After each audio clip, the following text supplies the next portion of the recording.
So this is the lecture number 4 for the glomerular filtration barrier, and we have talked about the context, we have talked about the glycosaminoglycans, we have talked about the collagen 4 and the formation of it in our previous lectures. So today we will be talking about the components of the glomerular filtration barrier. So the first component is endothelium. So really glomerular filtration barrier on the vascular side has a capillary, and the capillary are usually single cell thick structures which have endothelial cells lining them. So like other capillaries, the glomerular capillaries are also fenestrated. Now I hope you know that capillaries could be fenestrated, or they may or may not be fenestrated. So like other fenestrated capillaries, the glomerular capillaries are also fenestrated. The important thing to note is that the glomerular capillary fenestrations do not have a diaphragm on them. So they do not have any covering. So if you look at this fenestration over here, this fenestration does not have a covering on it. There is no diaphragm or no membrane covering these holes. So that is one important thing. The other thing is that the fenestrations, or these holes in the endothelial cells, these are physical holes in the cell. Their size is larger than the fenestrations in the other part of the body's capillaries. So their size is usually 80 to 100 nanometers. If you see the other fenestrated capillaries, their size for the fenestrations are 30 to 60 nanometers. Then, as we have been building our context, these endothelial cells here, they have glycosaminoglycans and proteoglycans attached to them. So these cells, they have glycosaminoglycans attached to them, sialoglycoproteins or other glycosaminoglycans. Of course, when they are attached to them, that would cause negativity, and the negatively charged proteins, they cannot pass through this. So please remember this thing, that we have talked about it in our context now. The albumin size is about 3.5 nanometer, and this hole over here, the fenestration, these fenestrations are about 100 nanometers. So albumin can very easily pass through them, and usually it does pass, but this negativity which is present here, the glycocalyx or the glycosaminoglycans or the proteoglycans which are present here with this negativity, they would try to repel the protein away. So that is one defense. That is why we say that the barrier itself is size and charge barrier. So here if you see, the size is not doing a lot of function here because it would allow the albumin to pass through it, but the charge is what would repel the albumin away.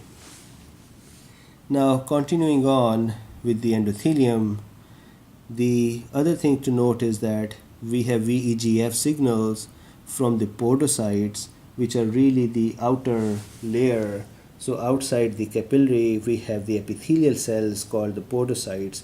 So these podocytes release VEGF, which then causes the development of the fenestrations. So the fenestrations are a result of VEGF signal. So you can ask me here that why am I talking about a VEGF signal here? Well, the importance is this, that in certain clinical settings, these podocytes, they get damaged, certain pathological settings. And when they are damaged, they cannot form the VEGF signals, and so in turn, the fenestrations in the capillaries, they reduce, and so the glomerular function reduces. The other interesting thing is that these cells have water channels in them. Just like the nephrons, they also have water channels through them, and so they have aquaporins. Then these cells have integrins, which allow them, so if we see here in this diagram, this is a endothelial cell, and outside the cell there is a basement membrane. So this cell is bound to the basement membrane via the integrin proteins. So integrin proteins are also present, which connect these cells to the basement membrane outside. Now clinically, this is a very important piece of information, because in diabetics, the glucose can come and be attached to these cells, So remember that we already have glycocalyx over here, so we already have glucose attached here. But in certain cases, in diabetic cases, when the glucose amount is more inside the blood, that forces the glucose to sit on the surface of the endothelium.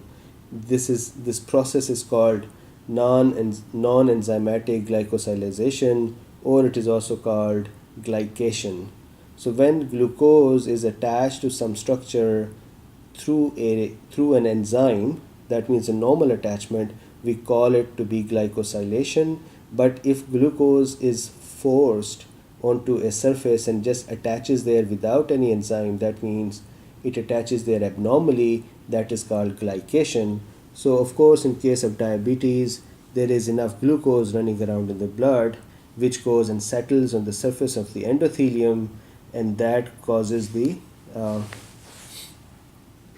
age and ROS, and these are the advanced glycation end products. These are the age, and ROS are the reactive oxygen species. So what happens is that when glucose settles on the endothelium, it damages the endothelium, plus it creates the intracellular signals which creates the reactive oxygen species.